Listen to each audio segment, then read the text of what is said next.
There.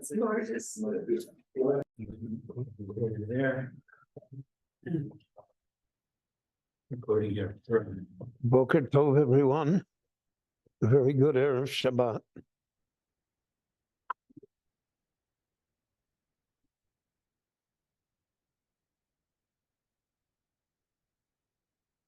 Main commentator to the Chumash and to the Talmud is naturally our teacher, Rashi, Rabbeinu Shlomo Yitzchaki, who we cannot imagine the study of Torah anymore without reference to him and to his works.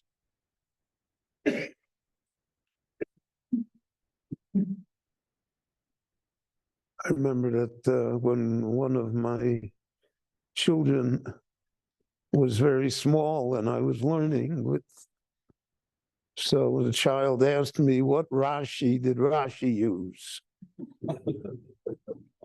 Which is an excellent question. Because how can you start to know anything without Rashi?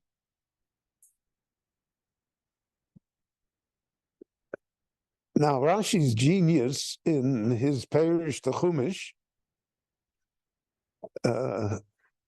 Rabbeinu Tam, his grandson, who was one of the leaders of the Tosafists, is quoted as saying that the commentary to the Talmud of Rashi, he said, I think I could have written one like that as well. But his commentary to Chumash, no one could have written except Rashi, because it's written with heavenly guidance. What is the greatness of it? On the surface, Rashi keeps on quoting Midrashim.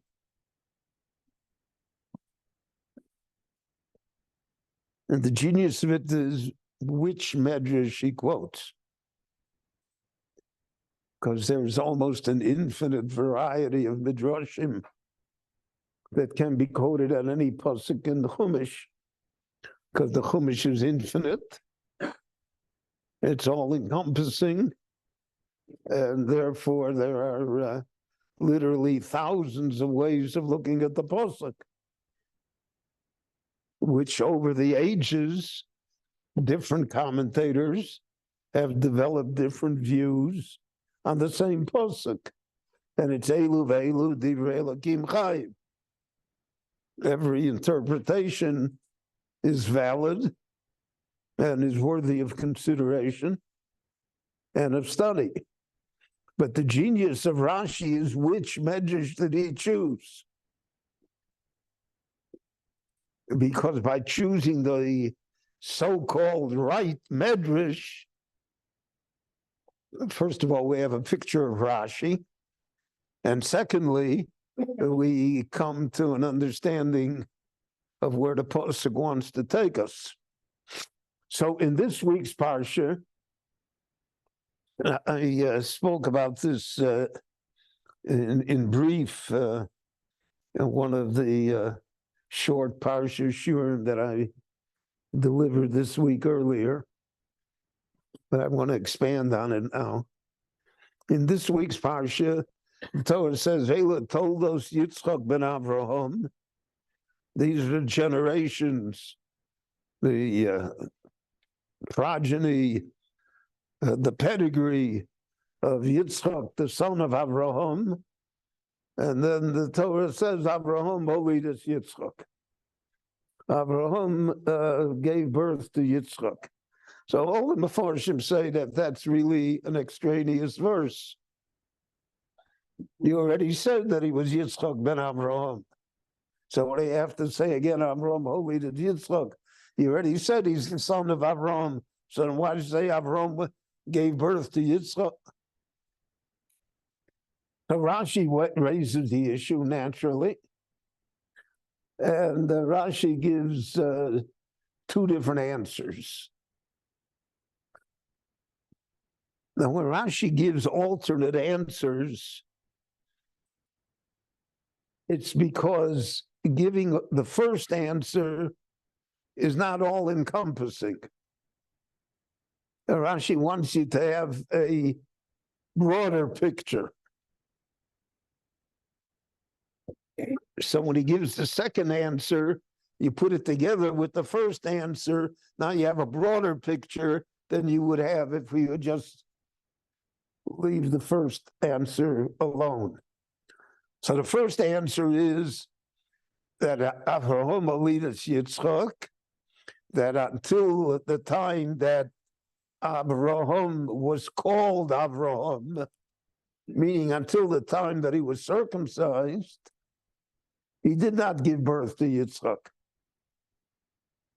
The uncircumcised Avraham gave birth to Ishmael. When he fulfilled the word of God, he salech lefonai ve'yez tamim, go forth and become a whole person. The whole person is the Brit Milah.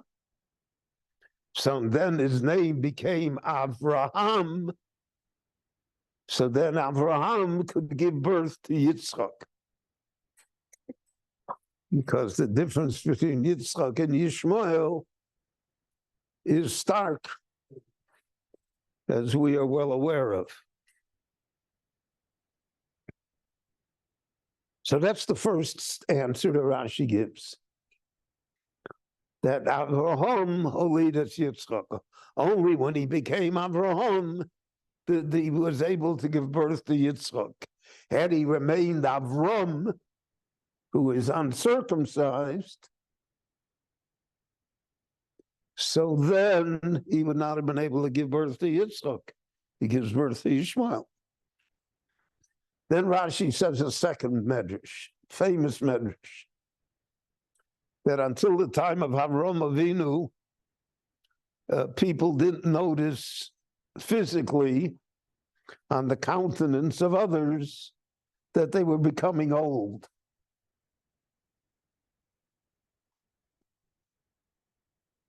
So Avram and Yitzchak had the same countenance. They looked like identical twins. They looked like father and son. So people mistook one for another. That's what the Medrash says. How are you, Rabbi Avram? I'm not Avram, I'm Yitzchak. So Avram prayed that when people become older, their hair becomes white, if there's any hair left. Their face becomes wrinkled. Their gait is slowed. We all know, that at 70, at 80, you're not what you were at 30. And Avram prayed that that would happen. And there are various reasons why. Spiritual reasons. Person has to prepare for the afterlife. And the nature of the world has to be that the old depart and the new takes over, and that the new becomes old, etc., etc.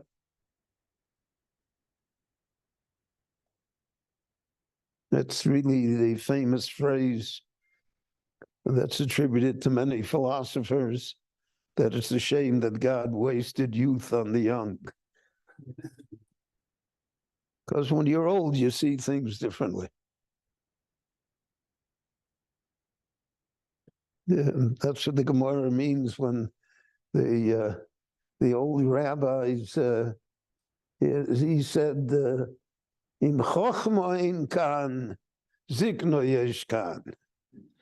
If I'm not the greatest Talmud Chochem, but I'm old, so I've seen a lot. If you see a lot, then you have perspective. It's very hard to have perspective now in my opinion,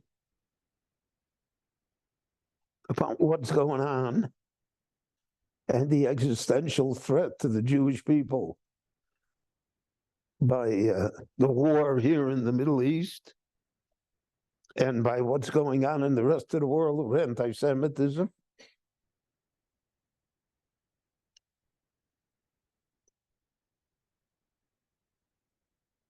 If one never lived in the generation of the Shoah.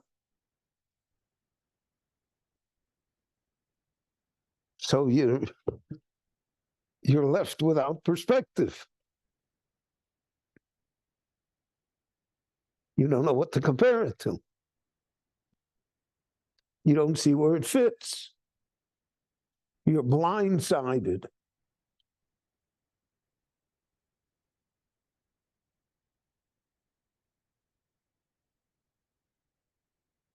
And that raises insecurity, and nobody likes to be insecure. Very hard to live if you're insecure. So Avram prayed that people become old, and that it's recognizable that they are old. That's why it says, Avram Zokein, Bo Bayomim. So Bo Bayomim means he came with all of his days, with all of his experience. Avram remembers Ur-Kasdim. He remembers Nimrod. He remembers the Tower of Babel. He knew Shem, the son of Noah. So he has a perspective. Yitzchak doesn't have that perspective. Yitzchak never tasted Golus. Yitzchak was not thrown into a furnace of fire. Yitzchak did not have to go to war against kings. Yitzchak never had to witness the destruction of Sodom. So Yitzchak has an entirely different life. And this is not the topic that I want to discuss, but it would help for us to have a grasp of why Yitzchak loves Esav. How can that be?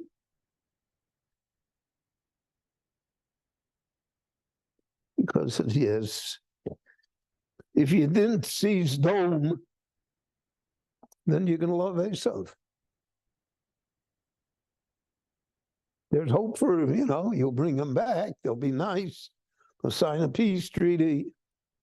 There'll be a rose garden in the Middle East. It'll be wonderful. Because you didn't see Sodom. You didn't see the 25-year war between the kings. You weren't thrown in the furnace of fire once.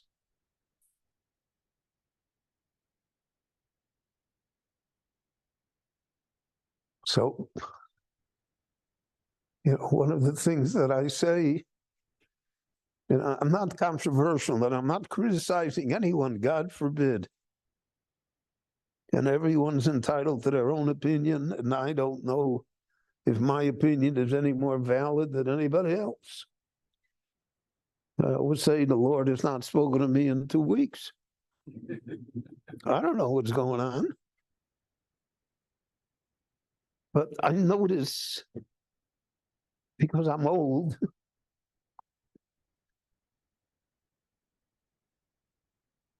my teachers, my Rebbeim, were all Eastern European Jews. They were born in Eastern Europe. They went to yeshivas in Eastern Europe. They spoke Yiddish. They never really became Americans in the sense that I became an American.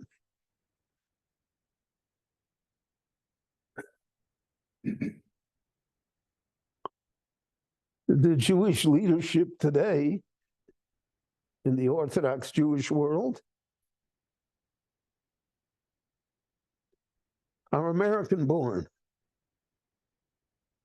or Israeli born.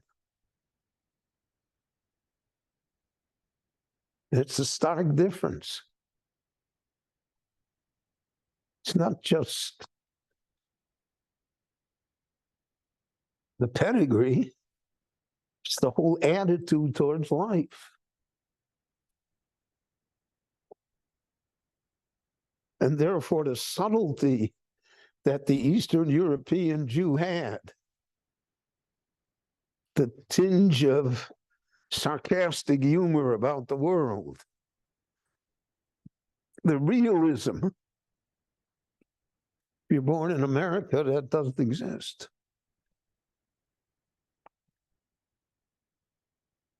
Especially that, since there's been no war fought on American soil for 100 years.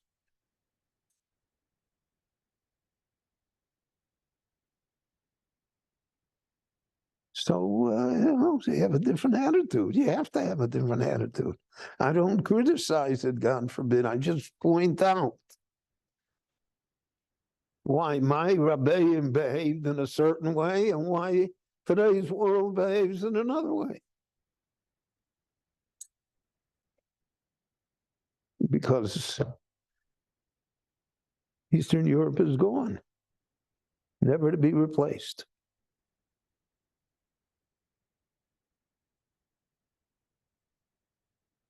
So I'm a victim. Today you got to be a victim.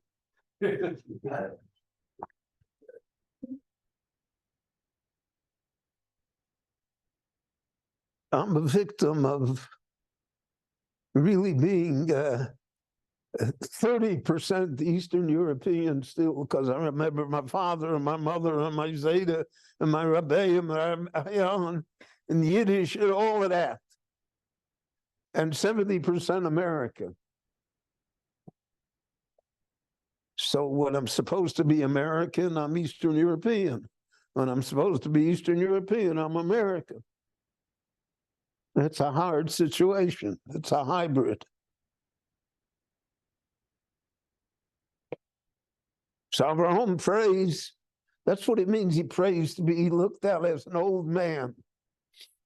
Not to be confused. Don't confuse Yitzchak with Avraham. Yitzchak has a different milieu. He's born in a different place. He lives in a different generation. He has different challenges. Yitzchak, they're not the same. Avraham holidas Yitzchak. Avraham gave birth to Yitzchak. But Avraham is not Yitzchak, and Yitzchak is not Avraham.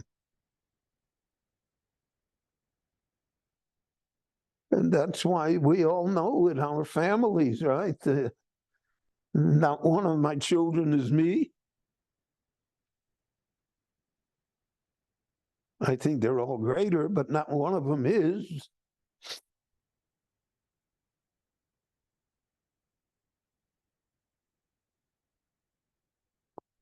Because it's different.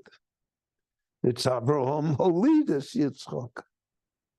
Avraham gave birth to Yitzchak. So Avraham looks differently, and Yitzchak looks differently. If they look identical, if it would be exactly the same, so then you couldn't have an Esau.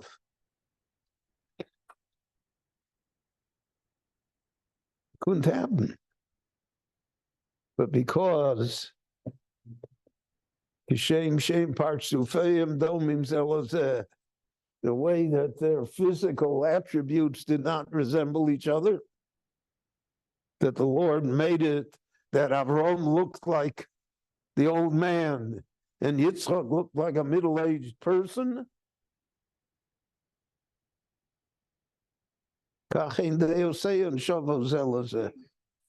Their perspective on everything is different.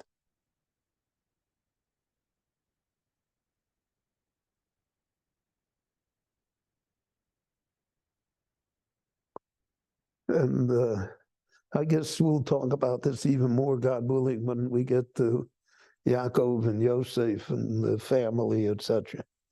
The Torah is teaching us here basic ideas about humankind, about yourself. And Rashi is the one that points it out by his choice of midrashim. So Rashi says the second pshat. Bishvil she'ir leitzonei ador omrim me'avimelech nisabro sora. There's a group of people who are called leitzonei ador. They mock things, sarcastic, jokesters, comedians. Anybody who has ever been a teacher or a lecturer or knows that you can give the greatest lecture for 30 minutes, and in the 31st minute, one of the kids in the classroom or one of the listeners will make a wisecrack, and everybody will burst into laughter. The lecture is over. It's done. There's no recovery from it.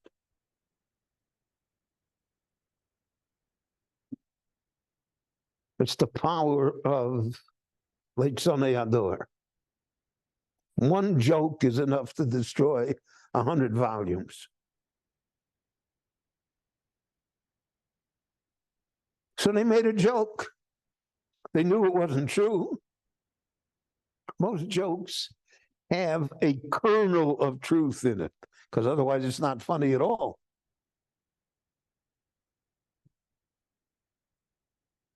So you make a joke about rabbis being boring, there's got to be a kernel of truth in there.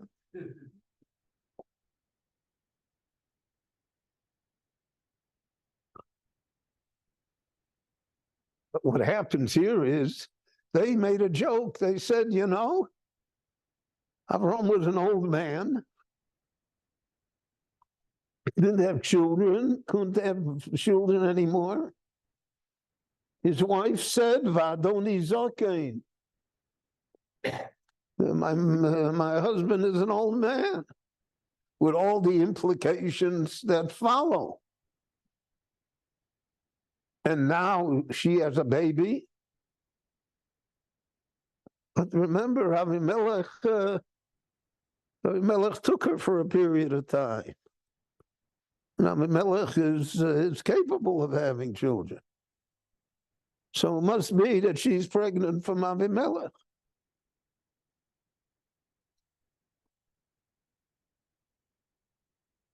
So therefore, the Lord had to make it that Avram looked exactly like Yitzchak, so that it would be obvious that Avram Holidus Yitzchak. So Rashi comes here from two opposite points. The first point is that Abraham gave birth to Yitzchak to tell us the difference between the generation of parents and the generation of children. The second point is that they're exactly the only way to prove your paternity, so to speak, is that you be exactly the same. So the two pshatim, to a certain extent, contradict each other. One says the positive thing is to be different. The other one says the positive thing is to be the same. So they shouldn't say Avimelech Nisabra Sora. Rashi is well aware of the fact that the two pshatim find it hard to coexist. But that's the greatness of Torah. How you can have different viewpoints expressed in the same verse so that you think about it.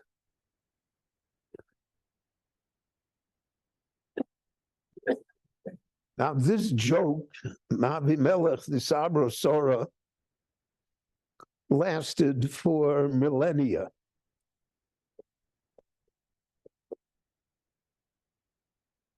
Rashi, the Medrash says, who said the joke? So this is not Jackie Mason. Who said the joke? Who are the leitzonei ador? The mockers. So the Medrash points out to us that behind every mockery, there's a motive. Without a motive, you don't make fun of people. You make fun of people because you want to demean them, because there's something in it for you. Either self-justification, whatever it is.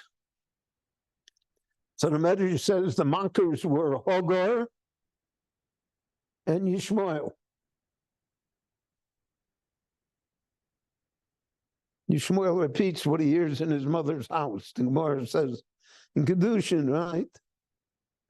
In Sukkah, that when you hear a child talk, you know what the parents are talking about. He repeats what he hears at home. Hagar and Yishmael had a vested interest that Yitzchak should come from Avimelech and not from Avraham. Because we're talking about the inheritance. Not only the inheritance, we're talking about, thousands of years. So you see today, I mean, this war that we're engaged in is, who's right? Yitzchak or Yishmael? The whole religion of Islam is built upon the fact that it's Yishmael that's entitled. That's why you have such a fierceness to it. Because there's no fight like a family fight.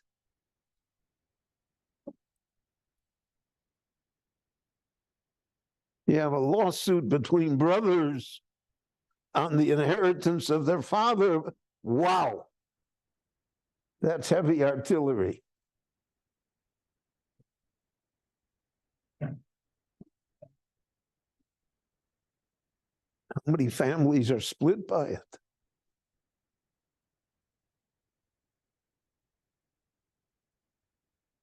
So this joke lasted.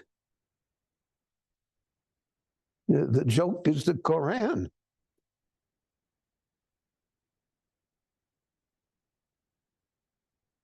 So the Torah says, Avraham will eat its Yitzchak. The Quran erased that. They said that it's Yishmael. And there is no peace conference that humankind can design that will adequately settle that problem. But that is what goes to the heart of the whole matter. So if it's Yitzchak, then Eretz Yisrael belongs to Yitzchak. If it's Yishmael, Yitzchak's an interloper. He's not entitled. He's an oppressor.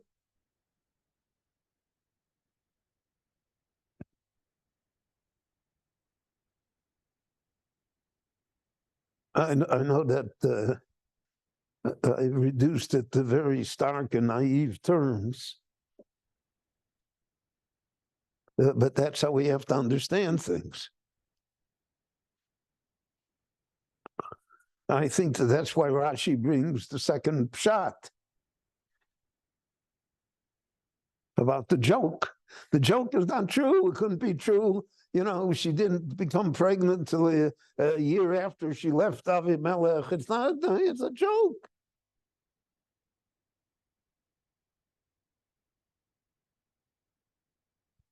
Joke lasts thousands of years.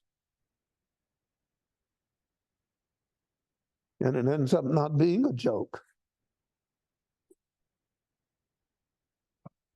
It ends up in murder and violence and war and pain and suffering.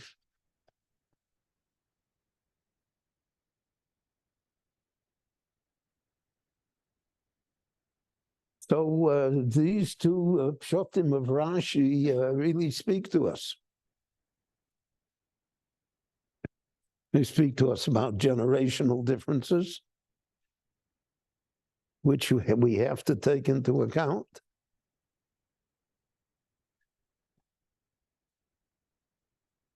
I take it into account regularly. I would say a majority of my grandchildren don't agree with me on many basic issues. I love them. You know, they don't bother me with it, but I know it. But how can it be otherwise? If you didn't live through World War II, how could it be otherwise?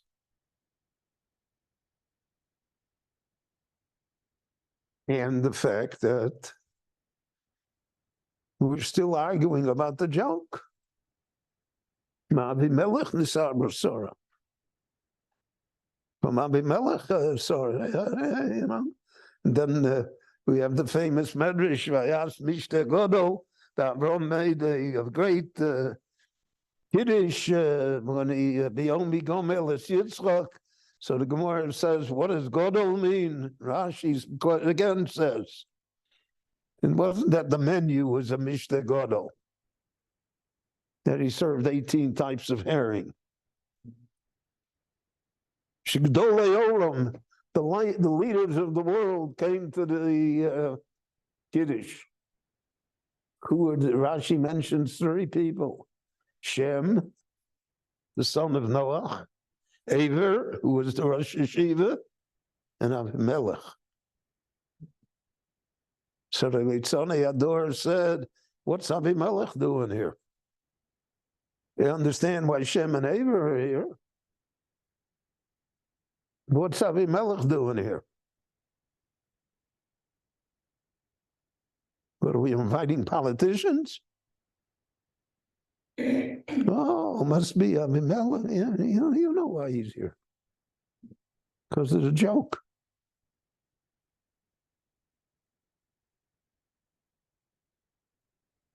The Torah lays it all out for us. Sometimes we don't see it because the circumstances of our lives don't fit it. But sometimes when they fit it, the Torah is speaking to us directly in a very loud and convincing voice. So therefore the Torah doubles down.